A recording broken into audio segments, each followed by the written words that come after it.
Vai NVO ir sabiedrības partneri vai pretinieki? Latvijā dažus mēnešus pirms vēlēšanām jaunais premjerministrs Andris Kulbergs ir izteicis pārmetumus NVO, ka tās izpļakarē valsts budžeta naudu. Pagājušajā gadā valsts NVO finansējumam tika atvēlēti 200 miljoni eiro, un premjerministrs prasa caurskatīt šos tēriņus. Bet viņš arī uzskata, ka pilsoniskās organizācijas var būt neatkarīgas tikai tad, ja nesaņem valsts finansējumu. Savukārt iekšlietu ministrs ir lauzis sadarbības memorandus ar biedrībām, kas atbalsta Ukrainas bēgļus un sieviešu tiesības. Viņš to pamatoja ar konstatētiem pārkāpumiem, ko organizācijas noraida. Par to NVO pārstāvi ir izgājuši protestos un cenšas skaidrot situāciju. Lieta ir tāda, ka tikai neliela daļa finansējuma NVO nāk no valsts. Lielākoties finansējums nāk no biedriem, saimnieciskās darbības un ziedojumiem. 7 no 10 NVO gada ieņēmumi pat nepārsniedz 20 000 eiro, un lielāko daļu organizāciju nav neviena algotu darbinieku.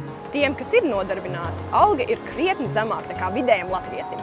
Protams, finansējumam jābūt caurspīdīgam, bet eksperti brīdina, veids, kā politiķi runā par NVO, var radīt iespaidu, ka tās tiek pretstatītas sabiedrībai.